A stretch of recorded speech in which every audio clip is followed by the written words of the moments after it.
নমস্কার বন্ধুরা, আমরা প্রতিদিন এমন কিছু কাজ করি যেইগুলো দেখতে একদম সাধারণ, কিন্তু এই ছোট্ট ছোট্ট অভ্যাস ধীরে ধীরে আমাদের শরীরকে দুর্বল করে দিচ্ছে। সবচেয়ে অবাক করার বিষয় হলো এই 15টি অভ্যাসের মধ্যে অন্তত 5টি প্রায় আমরা সবাই করি। তাই ভিডিওটা শেষ পর্যন্ত দেখুন, কারণ শেষের কয়েকটি অভ্যাস হয়তো আপনিও প্রতিদিন করছেন। 1 নম্বর হলো খালি পেটে চা খাওয়া। অনেকেই সকালে উঠেই চা খেয়ে ফেলেন, কিন্তু খালি পেটে চা খেলে পেটে গ্যাস বা অস্বস্তি হতে পারে। 2 নম্বর হলো সকালে নাস্তা না করা।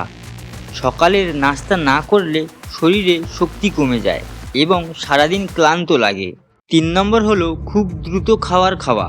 তাড়াহুড়ো করে খেলে খাবার ঠিকমতো হজম হয় না। 4 নম্বর হলো সারাদিন বসে থাকা। অনেকক্ষণ এক জায়গায় বসে থাকলে শরীর অলস হয়ে যায় এবং ওজন বাড়তে পারে। 5 নম্বর হলো জল কম খাওয়া।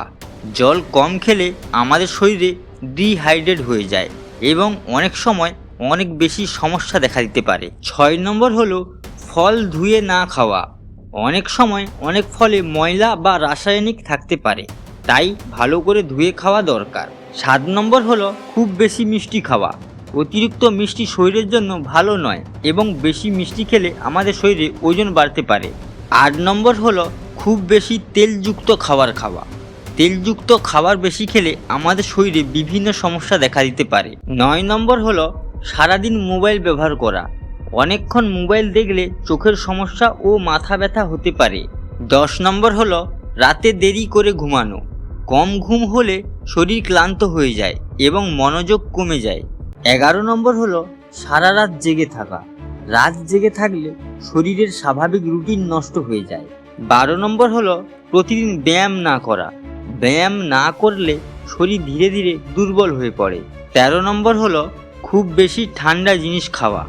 অতিরিক্ত ঠান্ডা জিনিস খেলে আমাদের গলা বা পেটের সমস্যা হতে পারে। 14 নম্বর হলো বেশি জাঙ্ক ফুড খাওয়া। জাঙ্ক ফুড বেশি খেলে আমাদের শরীরে অনেক ক্ষতি হতে পারে। 15 নম্বর হলো দেরি করে ঘুম থেকে ওঠা। সকালে দেরি করে উঠলে শরীর অলস লাগে এবং কাজের এনার্জি কমে যায়। বন্ধুরা, এই 15টি অভ্যাসের মধ্যে আপনি কোনটা করেন সত্যি করে কমেন্টে লিখুন। আমি কিন্তু সবার কমেন্ট চেক করব। আর যদি ভিডিওটি আপনার কাছে একটু হলেও উপকারী মনে হয় তাহলে ভিডিওটি লাইক করুন, বন্ধুদের সাথে শেয়ার করুন। আর এমনই শিক্ষামূলক ভিডিও পেতে এই চ্যানেলটি সাবস্ক্রাইব করে পাশে থাকুন। ধন্যবাদ।